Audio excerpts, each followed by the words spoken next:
देखिए, वित्त मंत्री निर्मला सीतारमण ने 9वीं बार बजट पेश किया है। आम बजट कहीं ना कहीं राहत वाली भी खबर है और जो उम्मीद जनता ने जताई थी, अब उस पे किस तरीके से बजट पूरा आता है ये भी अब देखना होगा। जनता की राय भी जानी जरूरी है। ऐसे में हमारे सहयोगी लगातार ग्राउंड पे उतरे हुए हैं ये जानने की कोशिश करने के लिए कि जो इस बार का बजट पेश किया गया 2026-27 का, वो राहत देने वाला बजट था या फिर उसमें कुछ बदलाव किए गए हैं जिससे कुछ न कुछ बाजार पे असर पड़ेगा या फिर घर में कुछ जो सामान होते हैं उस पर असर पड़ेगा, या तो आम जनजीवन में जो हम इस्तेमाल करते हैं चीजें, क्या उस पर असर पड़ेगा, ये भी हम जानने की कोशिश करेंगे। लेकिन सबसे पहले बात करें वित्त मंत्री निर्मला सीतारमण की, तो पहले भी बात हो रही थी बिहार झारखंड के लोगों की उम्मीदों की, उस पर भी हम आगे चर्चा जरूर करेंगे। लेकिन फिलहाल जो हम चर्चा कर रहे हैं, इस बार आप स्क्रीन पर देख पा रहे होंगे 10,000 करोड़ का एमएसएमई ग्रोथ फंड रहेगा इस बार।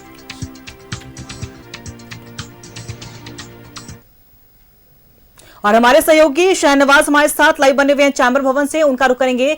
शहनवाज, देखिए, वित्त मंत्री निर्मला सीतारमण ने 9वीं बार रिकॉर्ड तोड़ यहाँ पे बजट पेश किया है और ऐसे में आप लगातार चैंबर भवन में बने हुए हैं, उन लोगों ने भी सुना होगा, बेहतर तरीके से बजट को समझा होगा। क्या लग रहा है इस बार का बजट किस तरीके की राहत देने वाली थी? देखिए, जैसे कि एक्सपेक्टेड था कि कुछ मिलेगा, खास करके देखिए बजट में क्या माइंडसेट होता है रिसीवर्स एंड पर कि रेल कितना मिला, एमएसएमई में कितना मिला, पर्यटन में हमको क्या मिला, एजुकेशन में हमको क्या मिला। तो अभी एनालाइज करना होगा। झारखंड को एक ही चीज मिली है, वो है झारखंड के CIP, central institute of mental asylum जो है यहाँ का सीआईपी, उसको निमहंस 2 बनाना चाहती है गवर्नमेंट। और ये मेंटल हॉस्पिटल नेशनल लेवल का तो है ही है, उसको और अपग्रेड करना है। ये एक बड़ी घोषणा है और उल्लेखनीय अगर कुछ है तो यही है। अभी ये चीज नहीं पता चल पा रही है कि झारखंड को उसमें क्या मिला है। देखिए, रेयर अर्थ मिनरल के खनन में सरकार मदद करेगी, उसके लिए जो 4 राज्यों को सेलेक्ट किया गया उसमें झारखंड नहीं है। इसके अलावा 5,000 की आबादी के ऊपर के शहर विकसित किए जाएंगे, इसमें झारखंड को कुछ मिल सकता है। इसके अलावा जहाजरानी के लिए पटना और वाराणसी का चयन किया गया है। हाई स्पीड रेल कॉरिडोर के लिए वाराणसी और सिलीगुड़ी का सेक्टर चुना गया है। तो झारखंड कहीं ज्यादा दिखाई नहीं दे रहा है, लेकिन ऐसा भी नहीं है, एनालाइज तो लोग कर ही रहे होंगे, आप तो सुन ही रहे हैं जी। आप बताइए क्या माने, झारखंड कहाँ है? हाँ, बिल्कुल सही बोला कि एक सीआईपी का इम्प्रूवमेंट होगा, that is a big thing, क्योंकि अभी भी वो सेकंड है और फिर उसका और वर्ल्ड वाइड उसका इम्पोर्टेंस बढ़ेगा। एक वाटरवेज है, 20 खुल रहे हैं, उसमें पटना से जो वाटरवेज है उसमें साहेबगंज वो बहुत पुराना सेंटर रहा है बिजनेस का। निश्चित रूप में झारखंड को साहेबगंज के कारण वो बेनिफिट मिलने जा रही है। कुछ पर्यटन सेंटर खुल रहे हैं 20, और वहाँ 10,000 जो गाइड्स हैं उसको अप स्किल किया जाएगा, तो झारखंड का उसमें जरूर नाम आना चाहिए। मेरे समझ में वो हम लोग मिस नहीं करेंगे। जहां तक एमएसएमई का सवाल है, इसमें 10,000 करोड़ रुपया देकर चैंपियंस बनाने की व्यवस्था है। उसमें ऐसे एमएसएमई जो बहुत अच्छा काम करते हो, झारखंड में जो स्किल की कमी नहीं है, यहाँ के उद्यमी entrepreneurs they are highly skilled and talented. तो मेरे को श्योर है, आई एम श्योर कि झारखंड के लोगों को चैंपियनशिप का ये फायदा मिलेगा। स्पेशली बीआईटी मेसा या इंजीनियर्स के एंटरप्रेन्योर्स हैं, आइडा है, आदित्यपुर इंडस्ट्रियल एरिया, कि यहाँ बोकारो, रांची, टुपुदाना, जहाँ से अच्छे लोग हैं, तो निश्चित रूप में उसका हमें फायदा मिलेगा। जन साधारण के लिए लिया जाए तो हर जिले में एक गर्ल्स हॉस्टल खुलेगा, हर जिले में। तो सर्टेनली गर्ल्स की एजुकेशन कारण हर जगह फायदा होगा और हमारे झारखंड को भी, हमारी जो 24 जिले हैं वहाँ फायदा होने वाला है। जो डिस्ट्रिक्ट हॉस्पिटल हैं उसकी कैपेसिटी 50% बढ़ जाएगी। तो निश्चित रूप में हमारा झारखंड, जिसकी आबादी 3-3.5 करोड़ है, तो जो फैला हुआ है 24 जिले के अंदर में, तो उन लोगों को फायदा मिलेगा। तो इस ढंग से जो मिलना चाहिए था, जो एक्सपेक्ट कर रहे थे, सडनली ऐसा कुछ लग नहीं रहा है कि वी हैव गॉट इट, है ना। लेकिन ओवरऑल बजट ठीक लग रहा है और फिर लेट्स सी नेक्स्ट। धन्यवाद। शेयर मार्केट पर बड़ा नकारात्मक असर हुआ है। 2300 पॉइंट की गिरावट आई है। आप देख लीजिए, ये देखिए, ये शुरू से मैं इसको देख रहा था क्योंकि आज बहुत ऐतिहासिक दिन था कि रविवार के दिन भी शेयर मार्केट खोला गया था। शेयर मार्केट खुला, शेयर मार्केट ने बहुत देर तक 2 घंटे तक अपवार्ड डायरेक्शन में प्रगति की, लेकिन जैसे ही 75% बजट आ गया, घोषणाएं हो गई, बजट की घोषणा का असर नकारात्मक पड़ा, शेयर मार्केट नीचे जाने लगा और अब देखिए लगातार गिरावट का दौर है। और ये जो पॉइंट्स बता रहे हैं कि कितनी गिरावट इसमें आ गई है। आप देख रहे हैं ओवरऑल बजट का शेयर मार्केट पर नकारात्मक असर क्यों पड़ा है? जी, मेरा नाम शैलेश अग्रवाल है और मैं पर्यटन समिति चेयरमैन हूँ झारखंड चेंबर में। देखिए, बजट ओवरऑल बहुत बढ़िया नहीं है, इसीलिए शेयर मार्केट धड़ाम से गिर गया है। इसमें कहीं पर कोई किंतु परंतु नहीं है कि सरकार ने ये बजट को संतुलित बनाने की कोशिश की है, but overall budget is unsatisfactory. और सबसे खास करके सिंस मैं पर्यटन देखता हूँ, मुझे बहुत उम्मीद थी कि झारखंड को पर्यटन के सेक्टर में लाभ मिलेगा, लेकिन उसमें भी कोई घोषणा नहीं की गई है। ना कोई नई ट्रेन की घोषणा की गई है, ना कोई इंटरनेशनल या नेशनल कनेक्शन की घोषणा की गई है। जहाज में यात्रा सस्ती होगी तो आप लोगों को खुश होना चाहिए। देखिए, विदेश यात्रा सस्ती होगी, लेकिन विदेश यात्रा के लिए हमारा जो एयरपोर्ट है उसे इंटरनेशनल पहले किया जाए, उसका कोई प्रावधान अभी तक नहीं आया है। जहाज मेंटेनेंस सेंटर पटना में खुल रहा है, वाराणसी में खुल रहा है, लेकिन झारखंड का कहीं पर भी जिक्र नहीं है। ये सब बातें देखिए, अध्यक्ष कुछ कह रहे हैं, आइए हम सुनते हैं। लेकिन ओवरऑल बजट जो है ये विकास की ओर बढ़ता है और देश का विकास और कैसे तेजी से भारत एक 2047 तक एक अग्रणी देशों में आता है, ये बजट की हम लोग सराहना करते हैं। लेकिन हमें झारखंड की परिप्रेक्ष्य में बहुत सारी आशाएं थी, वो हमें लगता है कि इस बार के बजट में उनका संयोजन नहीं हुआ और हम लोग आशा करते हैं कि ये जितने भी अनाउंसमेंट्स हैं इसका अधिक से अधिक लाभ हमारे प्रदेश को मिले, हमारे राज्य के वासियों को मिले, यहाँ के उद्योगपतियों को मिले, यहाँ के किसान को मिले, यहाँ की आम जनता को मिले, यहाँ के स्टूडेंट्स को मिले और यहाँ पर स्वास्थ्य में भी अधिक से अधिक लाभ हमारे राज्य को मिले, यही हमारी आशा है। सीआईपी को अपग्रेड करने की बात आ रही है, ये कैसा है? ये निश्चित रूप से बहुत अच्छा ये अनाउंसमेंट है। इससे हमारे राज्य की मेडिकल टूरिज्म में भी विस्तार होगा, यहाँ पर अधिक से अधिक लोग आएंगे और हमारे पास पहले से ही बहुत पुरानी यहाँ पर संरचनाएं हैं, चाहे वो आपका प्राइवेट मेंटल इंस्टीट्यूट भी है, यहाँ पर स्टेट का भी मेंटल इंस्टीट्यूट है और सेंटर का भी है। और निमहैंस 2 की जो बात हो रही है, इससे लगता है कि झारखंड आने वाले दिनों में मेंटल इलनेस का एक बहुत बड़ा हब के रूप में आएगा और इसका लाभ हमारे पूरे प्रदेश के वासियों को मिलेगा। Thank you. अजय इधर आ जाइए।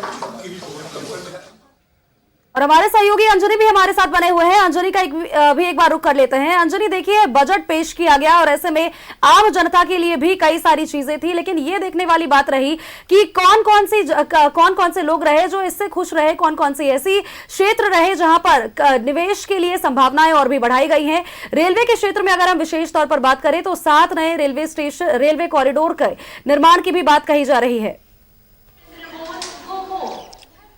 देखिए, दरअसल पूरी बजट को आप देखेंगे तो तमाम लोगों को आप अभी जो बजट होता है उसमें रेल बजट भी के साथ आम बजट होता है, तो अब आम बजट का कॉन्सेप्ट है। तो मुख्य तौर से देखेंगे तो रेलवे को लेकर के जो सबसे बड़ी घोषणा जो ये वित्त मंत्री निर्मला सीतारमन ने जो किया है कि भारत में 7 जो है बुलेट ट्रेन चलेगा। मतलब जो कॉरिडोर की जो बात हो रही है उसे यदि हम साफ शब्दों में कहें तो बुलेट ट्रेन परिचालन को लेकर एक बड़ी घोषणा जो है वो ये घोषणा की गई है बजट में। दरअसल ये जो कॉरिडोर है इसको यदि आप देखेंगे तो कहीं ना कहीं 2 महत्वपूर्ण बातें निकलकर सामने आती हैं।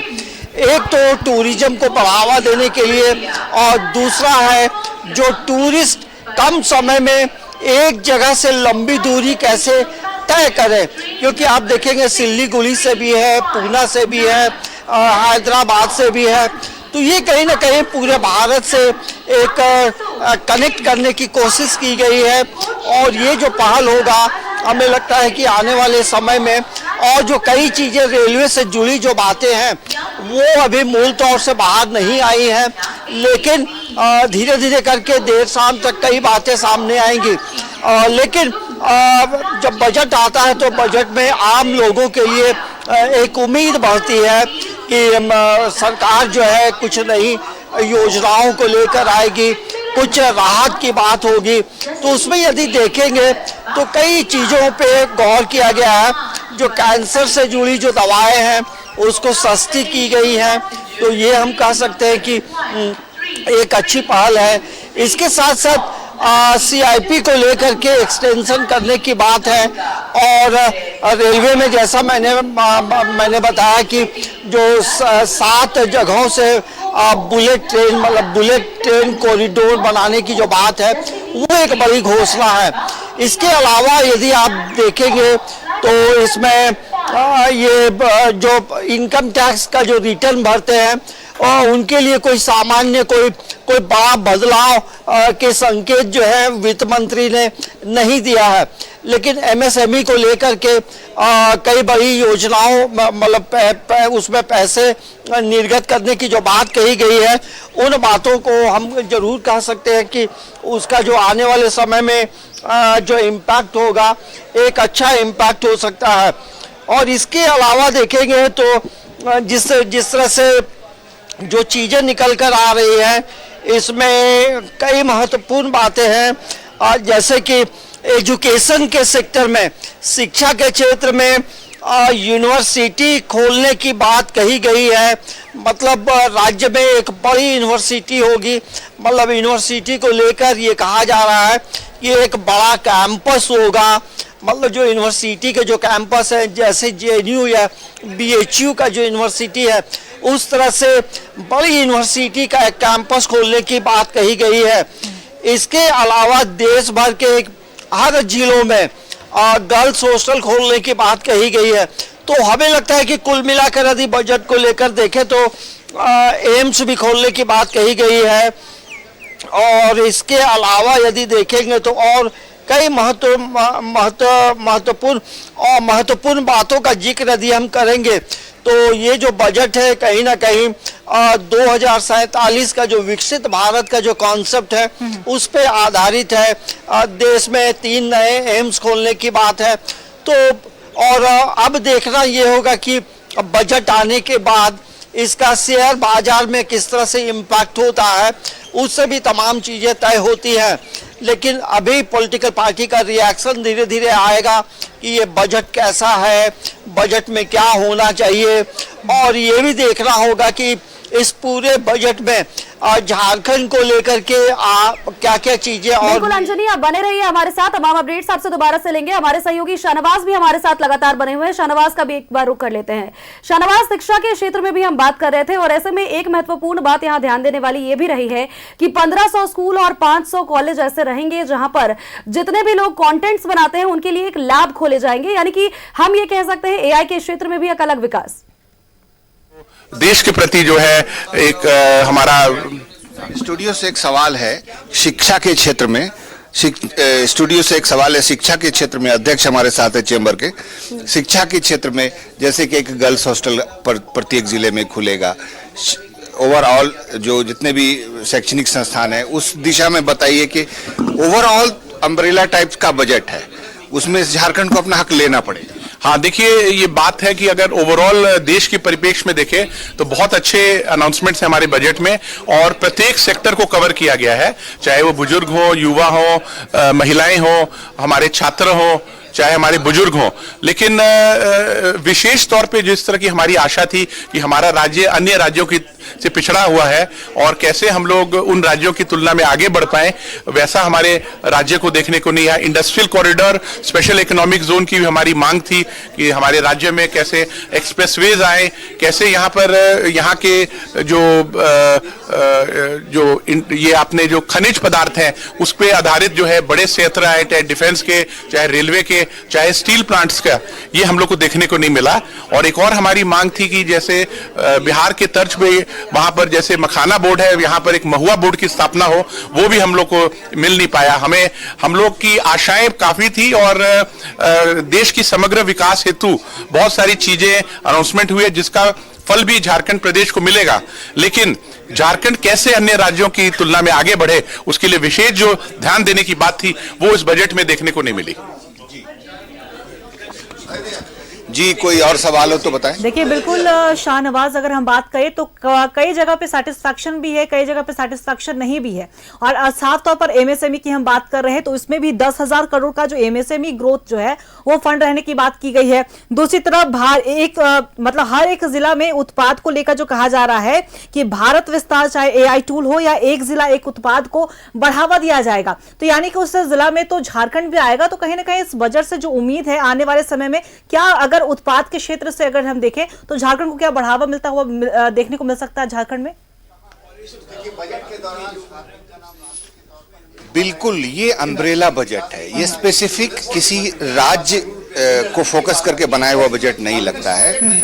इसीलिए ये जो नौवां कंटिन्यूअस जो आपने देखा, निर्मला सीतारमण ने लगातार बजट पेश किए हैं। शुरुआत के ट्रेंड में ऐसा लगता था कि किसी न किसी इलेक्शनरिंग राज्य जहां जहां चुनाव होने वाले हैं उस पर फोकस किया हुआ बजट होगा, लेकिन ये पहली बार ऐसा लग रहा है कि भारत को, चूंकि लगातार दबाव में है सरकार की, जो विदेशी मुद्रा है वो बढ़ नहीं रही है, डॉलर बढ़ रहा है, यूरो बहुत ऊपर चला जा चुका है रुपए के मुकाबले, सोने की कीमत वगैरह वगैरह, ये सारी चीजों को एड्रेस करने के लिए एक ऐसा consolidated nation wide budget, umbrella budget launch किया गया है। अब जिसमें तमाम राज्यों को बराबर तौर पर विकसित करने की बात है। अगर हम critical mineral, rare earth mineral की बात करें तो उसके लिए तमिलनाडु, केरल, आंध्र, उड़ीसा, 4 राज्यों की का जिक्र उसमें किया गया है कि उसको और बढ़ावा मिलेगा। अगर हम पर्यटन की बात कर लें तो पर्यटन में आप देखें कि कॉरिडोर बनाए जाएंगे, इसमें नॉर्थ ईस्ट फोकस होगा, बुद्धिस्ट कॉरिडोर बनेगा। तो ये जो बजट है इसमें झारखंड को अपना हक लेना पड़ेगा, हिस्सेदारी अपने आप भी मिलेगी बहुत सारी चीजों में। जैसे 5 लाख की आबादी के ऊपर के जो शहर हैं वो विकसित किए जाएंगे, तो उसमें बहुत सारे झारखंड के शहर अपने आप उसमें आ जाएंगे। तो यहाँ की जो संस्थाएं हैं, यहाँ के जो डिपार्टमेंट्स हैं, वो डिपार्टमेंट्स ये बात जाने समझें कि बजट तो पेश हो चुका है, अब धीरे धीरे नोटिफिकेशन आएगा, धीरे धीरे उन चीज़ों को एनालाइज किया जाएगा और उसमें जो उनका हक है वो उन तक कैसे पहुंचे, ये अब राज्यों की जिम्मेदारी है। लेकिन ये बजट पहले जैसे बजट पेश किए जाते थे उस तरह का बजट नहीं है। ये आप देखेंगे अभी शेयर मार्केट पर इसका बड़ा नकारात्मक असर देखा गया है। धड़ाम से शेयर बाजार गिर गया, चांदी की कीमत, सोने की कीमत सब गिर गई है। इसका कुछ मतलब है, उसका मतलब ये है कि ये जो अलग अलग संस्थाएं चल रही हैं, एमएसएमई को 10,000 करोड़ रुपए का सपोर्ट है, उसमें से जो एक्सेल करते वाले एमएसएमई हैं उनको ज्यादा सपोर्ट करना है। 5 मेडिकल यूनिवर्सिटीज खुलेगी, निजी क्षेत्र का सहयोग लिया जाएगा। तो अभी इसमें जो है बहुत कुछ ऐसा है जिसको एनालाइज किया जा रहा है, शेयर मार्केट भी एनालाइज कर रहा है। तब अगर कोई जो चीज होगी वो खुल करके निकल करके खरी, बिल्कुल जिसको ट्रांसपेरेंट कहते हैं, वो चीज़ आने में थोड़ा समय लगेगा, कुछ घंटों का, ज़्यादा नहीं। उसके बाद आप देखेंगे कल शेयर मार्केट, और संडे को शेयर मार्केट आज खुला हुआ है, कभी ऐसा हुआ नहीं है देश में। चूंकि बजट आज है संडे को, इसलिए शेयर मार्केट को खोल के रखा गया था, लेकिन उसका उल्टा असर हुआ है और 2300 के आसपास अंकों की गिरावट, एक बड़ी गिरावट होती है। निफ्टी, सेंसेक्स, ये जितने भी पैमाने हैं शेयर मार्केट के, वो उनको लगातार पहले से उम्मीद थी कि इस बार कुछ ऐसी घोषणाएं होंगी, उद्योग धंधों में पैसा पंप किया जाएगा, तो जाहिर है उससे फिर व्यापार बढ़ेगा और शेयर मार्केट बढ़ेगा, लेकिन ऐसा हुआ नहीं है। इसीलिए वेट एंड वॉच की मुद्रा में है पूरा देश और देश की इकोनॉमिक संस्थाएं, देश का शेयर बाजार, सर्राफा बाजार वगैरह वगैरह। जी बिल्कुल शाहनवाज, और ऐसे में अब देखने ही वाली बात होगी जब एनालिसिस पूरा हो जाएगा तो क्या सस्ता है, क्या महंगा है, आम जनों को कितना राहत मिला इस वाले बजट से, ये भी आप नजर बना के रखिएगा। हम आपसे पल पल की अपडेट लेते रहेंगे। देखिए, देश का बजट पेश हो चुका है और ऐसे में वित्त मंत्री निर्मला सीतारमण ने बजट 2026-27 का आम बजट का तेजी से ऐलान कर दिया है। और उसके साथ ही बात करें तो तेजी और साथ ही स्थिर आर्थिक वृद्धि के लिए 6 क्षेत्रों पर फोकस किया गया है। और इन क्षेत्रों की अगर बात करें, बायोफार्मा सेक्टर के लिए बायोफार्मा शक्ति योजना अगले 5 वर्षों तक 10,000 करोड़ रुपए का प्रावधान है। देखिए बिल्कुल सोनल, और आगे हम बात करें तो आयुर्वेद के लिए 3 नए एम्स स्थापित किए जाएंगे। राज्यों की मदद से देश में 5 क्षेत्रीय मेडिकल टूरिज्म हब स्थापित करने की योजना भी है इस बार के बजट में। इंडिया अगर बात करें तो सेमीकंडक्टर मिशन 2.0 की शुरुआत हो चुकी होगी। दिल्ली वाराणसी समेत 7 हाई स्पीड रेल कॉरिडोर का ऐलान हो रहा है। बनारस और पटना में जहाज मरम्मत सुविधा स्थापित होगी। दिल्ली वाराणसी, वाराणसी सिलीगुड़ी में हाई स्पीड रेल कॉरिडोर भी बनेंगे। मुंबई पुणे, पुणे हैदराबाद, हैदराबाद चेन्नई, चेन्नई हैदराबाद, बेंगलुरु चेन्नई और दिल्ली वाराणसी, वाराणसी सिलीगुड़ी में हाई स्पीड रेल कॉरिडोर का निर्माण होने जा रहा है। वही एमएसएमई की हम बात कर रहे थे तो एमएसएमई के लिए 10,000 करोड़ रुपए की एसएमई विकास निधि का प्रस्ताव रखा गया है। बात अगर करें तो 10,000 करोड़ रुपए के बजट के साथ ही कंटेनर निर्माण योजना आत्मनिर्भर भारत निधि में 2,000 करोड़ रुपए का टॉप अप और साथ ही 5 वर्षों में 5 औद्योगिक क्षेत्रों के लिए 20,000 करोड़ रुपए का प्रस्ताव भी रखा गया है। और इसके अलावा 200 विरासत औद्योगिक क्लस्टरों को भी पुनर्जीवित करने की योजना बनाई गई है। ओडिशा, केरल, आंध्र प्रदेश और तमिलनाडु में खनिज कॉरिडोर, 3 समर्पित केमिकल पार्कों की स्थापना के लिए भी नई योजना बनाई गई है। महात्मा गांधी ग्राम स्वराज योजना का भी प्रस्ताव रखा गया है। यानी कि अगले 5 वर्षों की अगर बात करें तो 20 नए राष्ट्रीय जलमार्ग, रेशम, ऊन, इसके अलावा जूट के लिए भी राष्ट्रीय फाइबर योजना, बुनकरों और कारीगरों के लिए भी राष्ट्रीय हस्तकरघा और हस्तशिल्प कारीगरों के लिए भी कई तरह के प्रस्ताव रखे गए हैं। कई तरह के कार्यक्रम सामने आए हैं। हर जिले में एक गर्ल्स हॉस्टल भी बनाया जाएगा, यानी कि शिक्षा के क्षेत्र में भी अहम योगदान।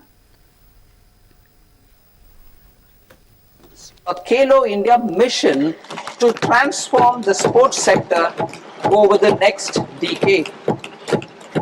The mission will facilitate an integrated talent development pathway supported by training centers which are foundational, intermediate and elite levels. B, systematic development of coaches and support staff. C, integration of sports science and technology. D, competitions and leagues to promote sports culture and provide platforms. And E, development of sports infrastructure for training and competition through productivity enhancement and entrepreneurship with special attention to small and marginal farmers. B, empowering Divyangjan through access to livelihood opportunities, training and high quality assistive devices. C, empowering the vulnerable to access mental health and trauma care. D, focus on the Purvodaya states and the Northeast region to accelerate development and employment opportunities. Fisheries. We will undertake initiatives for integrated development of 500 reservoirs and Amrit Sarovars. 2, strengthen the fisheries value chain in coastal areas. Tax Act. In July 2024, I announced a comprehensive review of the Income Tax Act 1961. This was completed in a record time and the Income Tax Act 2025 will come into effect from 1st April 2026. The simplified income tax rules and forms will be notified shortly, giving adequate time to taxpayers to acquaint themselves with its requirements. Civil and defense aviation. I propose to exempt basic customs duty on components and parts required for the manufacture of civilian training and other aircrafts. It is proposed to exempt basic customs duty on raw materials imported for the manufacture of parts of aircraft to be used in maintenance, repair, or overall requirements by units in the defense sector. A Khelo India mission to transform the sports sector over the next decade. The mission will facilitate. और देखिए तो आपने वित्त मंत्री निर्मला सीतारमण को सुना, उन्होंने आम बजट पेश किया है इस बार देश की जनता के लिए, देश के लिए। और ऐसे में हमारे सहयोगी लगातार ग्राउंड पे बने हुए हैं, तमाम बजट को समझने की कोशिश कर रहे हैं लोगों से। पटना से हमारे सहयोगी अश्मित बने हुए हैं, वहीं रांची से हमारे सहयोगी रुचि हमारे साथ बनी हुई है। सबसे पहले रुक कर लेते हैं रुचि का ही। रुचि, देखिए बजट पेश किया गया है और इस बार के बजट में काफी कुछ बदलाव भी देखने को मिल रहा है। यहां तक कि अगर एम्स की बात करें तो 3 नए ऐसे एम्स भी खोले जाएंगे आयुर्वेद के लिए। दूसरी तरफ लड़कियों के लिए भी बात करें तो गर्ल्स हॉस्टल खोलने की योजना है, एमएसएमई में प्रावधान रखा गया है। ऐसे में आप लगातार बीजेपी ऑफिस में बनी हुई है, वहां का क्या कुछ माहौल देखने को मिल रहा है? क्योंकि अगर हम बाबूलाल मरांडी को कुछ देर पहले ही सुन रहे थे, उन्होंने कहा है कि देश के हित में यानी कि जनता के हित में इस बार का बजट पेश किया गया है। बिल्कुल, देखिए यह आम बजट आम लोगों के लिए कितना खास है, क्योंकि जहां तक वित्त मंत्री निर्मला सीतारमण जिन्होंने एक इतिहास रचा है, 9वीं बार उन्होंने बजट पेश किया है, केंद्रीय बजट को प्रस्तुत किया है। और ऐसे में हर एक आम से खास लोगों का ध्यान रखा गया है। इसमें विकसित भारत का सपना कैसे पूरा हो, इसके लिए भी यह बजट में जो प्रावधान है वो दिख रहे हैं। ऐसे में कह सकते हैं कि देखिए जो गौर से इस बजट को सुन रहे थे, चाहे वो शिक्षाविद की बात करें, अर्थशास्त्री की बात करें या व्यवसायी वर्ग की बात करें, तो वो सभी देखिए इस बजट को सुन रहे थे। और ऐसे में बाबूलाल मरांडी जो हैं उनके पास भी लिए चलते हैं। बजट जो है अभी उन्होंने अपने संबोधन में कई सारी चीजें जो हैं वो कही भी हैं। विकसित भारत का सपना जो है इस बजट ये संकल्प पूरा होगा। और ऐसे में सर ये आम बजट कितना आम लोगों के लिए खास? देखिए आम बजट आम लोगों के लिए ही है। इस प्रकार से बजट में उत्पादन पर विशेष ध्यान दिया गया, उत्पादन पर, निर्यात पर, रोजगार पर। यानी कह सकते हैं कि हर देशवासियों को उसका लाभ मिले और 2047 तक भारत विकसित भारत बने। तो उत्पादन किन किन क्षेत्रों में कहाँ बढ़ाना है, कैसे बढ़ाना है, उसके लिए आप सबने देखा कि कृषि के क्षेत्र को भी दिया है कि नए नए क्षेत्र को, जहाँ चंदन की हो, नारियल की हो, फिर 200 ऐसे औद्योगिक कॉरिडोर बनाने की बात हो ताकि औद्योगिक उत्पादन भी बढ़े और निर्यात भी हो, जहाँ रोजगार भी मिलेगा। फिर मेडिकल टूरिज्म की भी बातें की गई, जिसमें से बड़ी संख्या में लोगों को रोजगार मिलने की संभावनाएं हैं। तो ऐसे हर क्षेत्रों को एक एक करके विश्लेषण करें तो हर क्षेत्र में देखेंगे। शिक्षा के क्षेत्र में किस प्रकार से निजी संस्थान, निजी लोगों के साथ भी मिल करके शिक्षा के क्षेत्र को भी बढ़ावा देना, यानी कुल मिलाकर के मैं कह सकता हूं कि ये देश की जो 2047 तक हमें विकसित भारत बनानी है, तो उस दिशा में ये बढ़ता हुआ एक कदम है, ये बढ़ता हुआ मजबूत कदम है। ऐसे में अगर लड़कियों की बात करें वो कैसे और शिक्षित हो सके, साक्षरता की ओर आगे बढ़े, तो इसके लिए सब गर्ल्स हॉस्टल जो हैं वो सभी शहरों में खोले जाएंगे। और देखिए कई शिक्षाविद की भी यहाँ पर उपस्थिति थी, कई अर्थशास्त्री यहाँ पर उपस्थित थे, भाजपा नेताओं की बात करें तो उनकी उपस्थिति तो थी ही। बजट को बड़े गौर से आपने सुना, क्या खास उसमें रहा है अगर शिक्षा के दृष्टिकोण से बात की जाए? एजुकेशन इंस्टीट्यूट जो ओपन करने की बात हुई वो बहुत ही इम्पोर्टेंट था। एंड देन गर्ल्स हॉस्टल का जो ओपन करने वाला था वो भी बहुत ज़्यादा इम्पोर्टेंट है, क्योंकि जो लड़की लोगों का जो शिक्षित करने का जो ये चाहिए, मतलब कंट्री के लिए, कंट्री का जो विकसित भारत के लिए वो एक बहुत ही बड़ा कदम है। हेल्थ सेक्टर के लिए क्या खास? हेल्थ सेक्टर के लिए अगर देखा जाए तो कुल मिलाकर के जो हमारा ट्रेडिशनल हेल्थ प्रैक्टिसेस है, आयुष को बढ़ावा देने की बात है।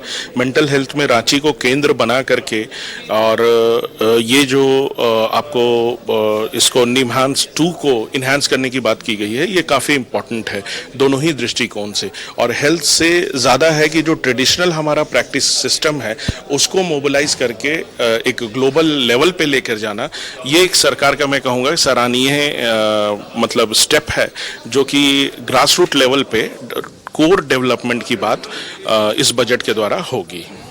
कई खास चीजें देखिए, जितने भी लोगों से आप बातचीत कर रही हैं उसमें ये जरूर समझ आ रहा है कि लोग संतुष्ट भी हैं। हालांकि उम्मीदें बहुत सारी थी, आकांक्षाएं बहुत सारी थी, लेकिन फिर भी जो झारखंड को मिल पाया है उसमें अभी तक जो लोगों से बात कर पाई हैं आप, उनसे ये जरूर समझ आ रहा है कि लोग संतुष्ट हैं। रुचि, आप बने रहिए हमारे साथ सहयोगी अस्मित भी हमारे साथ पटना से बने हुए हैं। अस्मित का भी एक बार रुख कर लेते हैं। अस्मित, बजट पेश किया गया, बिहार की जनता को भी कई सारी उम्मीदें थी। साफ तौर पर अगर हम बात करें तो पटना को जो एक सीधे तौर पर चीज मिल पाई है वो ये रहा है कि बनारस और पटना में जहाज मरम्मत के लिए अब सुविधाएं उपलब्ध होंगी और ऐसे में कई तरह की और भी विकास की बातें कही जा रही हैं।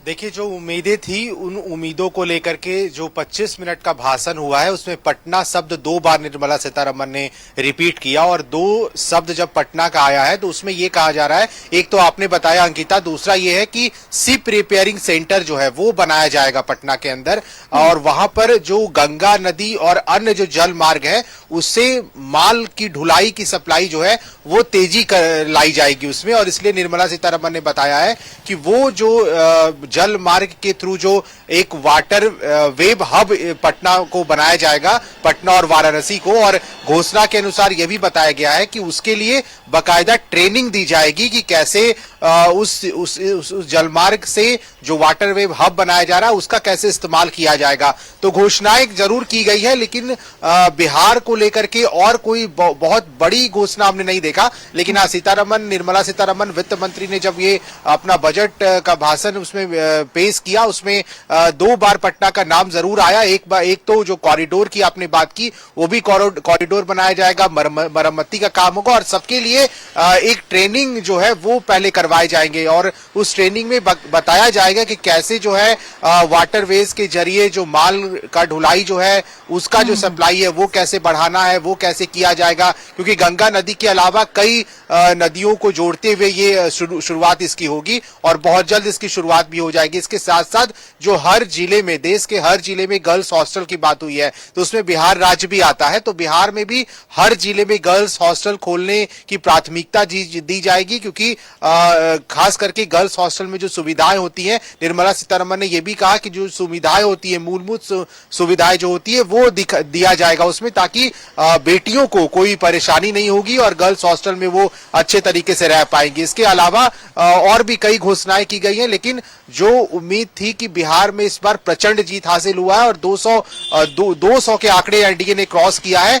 वह उस तरह का जो भाषण है उसमें बिहार को खास करके लेकर के आप बात कहें तो इसके अलावा कुछ और मिलने की उम्मीद थी, जैसा विपक्ष पहले भी कह रहा था। और अब तक कोई रिएक्शन भी नहीं आया है, ना ही तेजस्वी यादव ने कुछ कहा है, ना ही लालू प्रसाद यादव ने कहा है। तो जाहिर सी बात है कि बजट पेश होने के बाद विपक्ष के बड़े नेताओं का इस पर रिएक्शन आता है, उसका इंतजार जरूर है। सोनल, बिल्कुल। और इसमें देखिए, पूरे बजट को जब हमने सुना तो ये स्पष्ट जरूर हो पाया है कि 2047 तक भारत को किस तरह से विकसित बनाना है और कौन कौन से मुद्दे ऐसे रहेंगे, कौन कौन सी तकनीक के क्षेत्र में भी अगर हम बात करें तो किन चीजों पर ज्यादा काम करना होगा जिसके माध्यम से भारत 2047 तक विकसित बन सके, इन सभी चीजों पर जोर दिया गया है। अस्मित, आप भी बने रहिए हमारे साथ, सहयोगी रुचि भी हमारे साथ बनी हुई है। रुचि, आप भी बने रहिए हमारे साथ। हम बात कर रहे हैं मोदी 3.0 के कार्यकाल के तीसरे बजट की, जो कि आज वित्त मंत्री निर्मला सीतारमण ने पेश किया और उन्होंने एक तरह से रिकॉर्ड स्थापित किया है, अपना रिकॉर्ड बनाया है कि 9वीं बार उन्होंने अपना बजट पेश किया। और हम तमाम बजट की अगर हम बात कर रहे हैं तो कई ऐसी चीजें जो हैं वो समझ में आ रही हैं। तमाम हमारे सहयोगी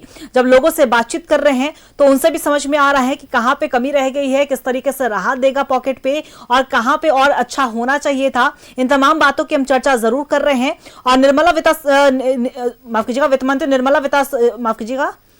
निर्मला सीतारमण को भी आपने सुना होगा, उन्होंने साफ तौर पर तमाम विभागों की भी पूरी जानकारी दी और कैसे क्या कुछ और बढ़े हैं आने वाले सालों में। और 2047 की हमारे सहयोगी सोनल बात कर रही थी, तो 2047 में किस तरीके से भारत को और विकसित किया जाए, इस पर पूरी तरीके से केंद्र सरकार का जोर है। और हमारे सहयोगी रुचि लगातार हमारे साथ लाइव बनी हुई है, उनका रुख करेंगे। रुचि, देखिए यहाँ पे लड़कियों की बात हो रही है, महिलाओं की बात हो रही है, तो महिलाओं जब उद्यमियों की बात होती है तो वहां पे भी एक कहा गया कि शी मार्ट का ऐलान किया जाएगा। और दूसरी तरफ विदेश यात्रा की बात हुई, क्योंकि कई बार हम देखते हैं कि बाहर लोग पढ़ने जाते हैं या तो फिर किसी कार्यक्रम में जाते हैं या उनका कहीं जॉब होता है, तो विदेश यात्रा कार्यक्रम पैकेज की बिक्री पर भी जो है वो TCS दर अब 2% होने वाला है। तो कहीं ना कहीं राहत तो जरूर मिली है, लेकिन कई ऐसे क्षेत्र हैं और खासतौर पर झारखंड के लिए कहा जा रहा है कि झारखंड में और कुछ होना चाहिए था। लेकिन हमारे सहयोगी शहनवाज भी कर रहे थे कि रेनबो टाइप का बजट है, तो कहीं ना कहीं पूरे हर एक राज्य को कवर करके हर एक जिले को ध्यान में रखते हुए इस बार का बजट जरूर पेश किया गया है।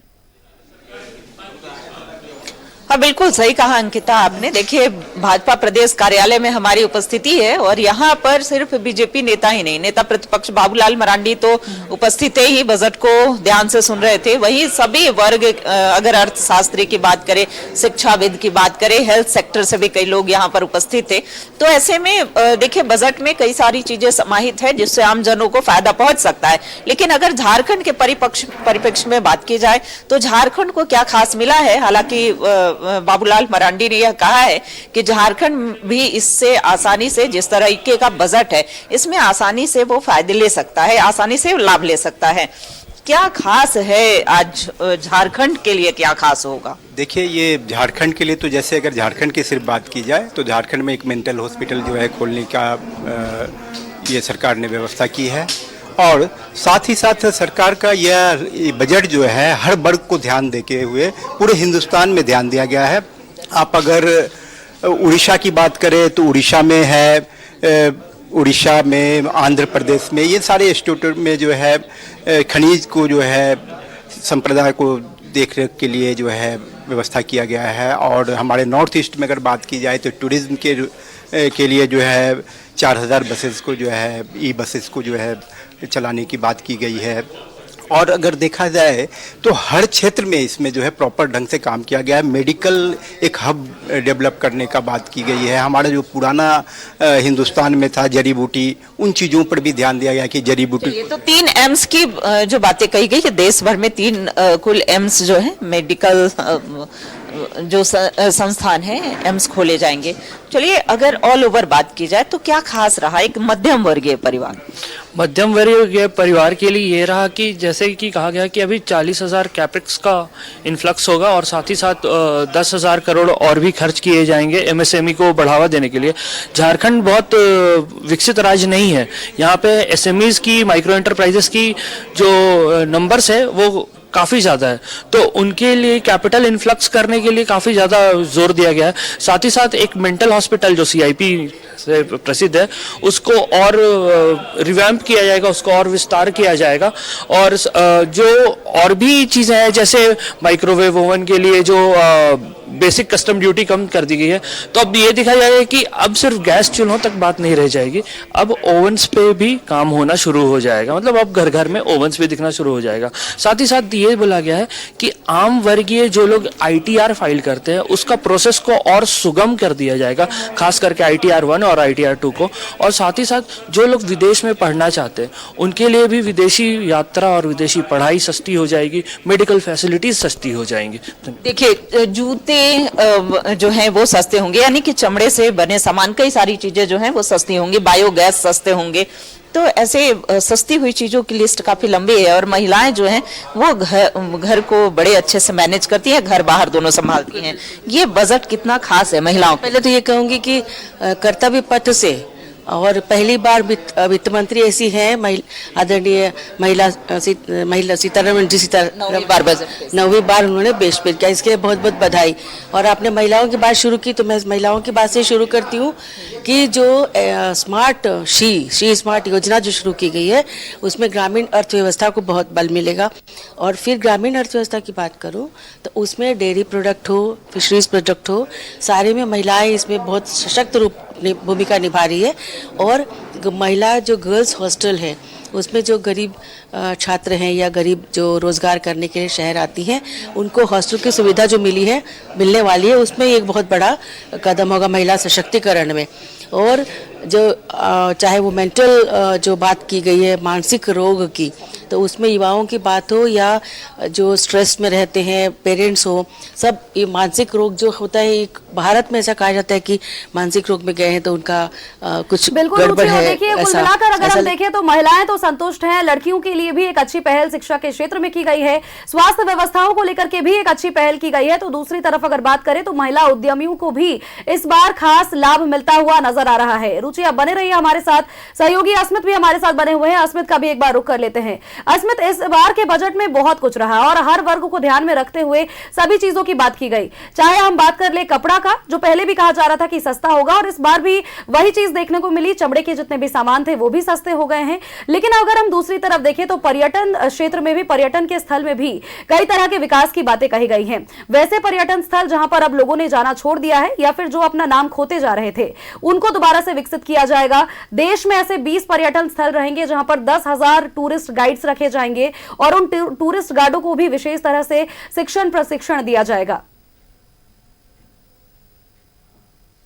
पे भी ध्यान दिया गया है और बिल्कुल सही कहा आपने। इसके लिए ट्रेनिंग बकायदा पहले भी मैंने जिक्र किया था कि इसकी हर चीज जिसके लिए जिसको शुरुआत किया जाएगा उसके लिए पहले ट्रेनिंग दी जाएगी कि कैसे उन चीजों को किया जाए, ताकि आने वाले समय में जब उसे खोला जाएगा तो उसमें कोई दिक्कत ना आए। और जहां तक सस्ते चीजों की बात रही सोनल, देखिए सबसे पहले कैंसर की 17 दवाएं जो हैं वो सस्ती हुई हैं, शुगर समेत 7 गंभीर रोगों की दवाएं सस्ती हुई है, खेलकूद के जो सामान होते हैं वो सस्ते हुए हैं। तो इस पर भी फोकस किया गया है, क्योंकि महंगाई को लेकर के हमेशा सुना गया है कि ये कहा जाता है कि केंद्र की सरकार ने महंगाई पे ध्यान नहीं दिया, महंगाई की वजह से जो थाली में सब्जियां होती हैं वो कम रही है घरों में। तो इस पर भी बहुत ध्यान दिया गया है ताकि चीजों को कैसे बजट में लाया जाए और कैसे आम लोग जो मिडिल क्लास के लोग हैं वो कैसे हर चीजों को ले पाए, खरीद पाए, ताकि उसमें कोई दिक्कत ना हो। इसके साथ साथ जो गरीब तबके से लोग आते हैं उनको परेशानी ना हो, इसके लिए तो इस सभी चीजों पर ध्यान दिया गया है। इसके साथ साथ अगर आप बात करें तो जो बायोगैस मिक्स सीएनजी होता है, जो सीएनजी को लेकर के हमेशा हमने सुना है, वो भी सस्ता किया गया है। तो ऐसी चीजें जिन पर बहुत ज्यादा प्रभाव पड़ रहा था, इफेक्ट पड़ रहा था कि जो दवाएं या फिर खेलकूद के जो सामान है वो बहुत ज्यादा महंगा हो गया है, तो महंगाई को कैसे बैलेंस किया जाए, कैसे कम किया जाए, तो उस पर फोकस करके उन कई ऐसी चीजें हैं जिसको सस्ता करने की कोशिश की गई है ताकि आने वाले समय में इसमें कोई परेशानी ना हो। सोनल, बिल्कुल। और देखिए हम बात कर रहे थे बिल्कुल अस्मित, और कहीं ना कहीं जिस तरह से आपने भी जानकारियां सभी चीजों को लेकर के दी है, खेल के क्षेत्र में भी, खेल जगत के क्षेत्र में भी कई तरह के विकास भी किए गए हैं और इसके अलावा खेलो इंडिया मिशन को भी लेकर के आगे बढ़ाने की बात कही जा रही है। अस्मित और रुचि, आप दोनों हमारे साथ लगातार बने रहे, आप दोनों का ही बहुत बहुत शुक्रिया हमारे साथ जुड़ने के लिए। देखिए आगे हम बात करें तो केंद्रीय बजट का बिहार के डिप्टी सीएम सम्राट चौधरी ने भी स्वागत किया है और इसे विकसित भारत 2047 का विजन भी बताया। और लगातार हम मोदी 3.0 के कार्यकाल के तीसरे बजट की बात कर रहे हैं। मंत्री जी को और आदरणीय वित्त मंत्री जी को धन्यवाद देता हूँ। 2047 का भारत कैसा होगा, तीन कर्तव्य के बारे में बताया। मुद्दे जो महत्वपूर्ण इस भारत में विकसित के लिए होंगे उसके लिए बताया। कई योजना के बारे में उन्होंने बताया, चाहे वो हाई स्पीड रेल का जो कॉरिडोर हो, सेमीकंडक्टर का पूरा इंफ्रास्ट्रक्चर खड़ा करने का मामला हो, चाहे वो तीसरी से जुड़ा हुआ हो, चाहे वो जल मार्ग के बारे में, एक तरह से कारखाना से लेकर पूरी तरह जल मार्ग के परियोजना की चर्चा किया और कई चीजें कैसे मेडिकल कॉलेज, मेडिकल इंफ्रास्ट्रक्चर, कैसे डिस्ट्रिक्ट के हॉस्पिटल में आईसीयू और वहां पर पूरा ट्रॉमा सेंटर का यूनिट बनाने का। तो देखिए, हम बात कर रहे थे मोदी 3.0 के कार्यकाल के तीसरे बजट की, और जो कि निर्मला सीतारमण ने पेश किया है, और आने वाले समय में ये बजट कैसे राहत देता है, किस तरीके से आम जनता के पॉकेट पर प्रभाव डालता है, इस पर भी नजर हमारी बनी रहेगी। लेकिन आज की जब बजट की बात हो रही है तो झारखंड और बिहार के लोगों की क्योंकि उम्मीदें ज्यादा थी, तो कहीं ना कहीं पूरे हर राज्य को कवर करते हुए इस बार का बजट पेश किया गया है। अब आने वाले समय में उम्मीद होगी कि इंफ्रास्ट्रक्चर सही हो, भारत को जिस तरीके से 2047 में विकसित भारत बनाने का जो सपना है वो पूरा हो, आम जनता खुश रहे और आम जनता के पॉकेट पर जितना से जितना राहत मिले वो इस बजट से उम्मीद कर रहे हैं।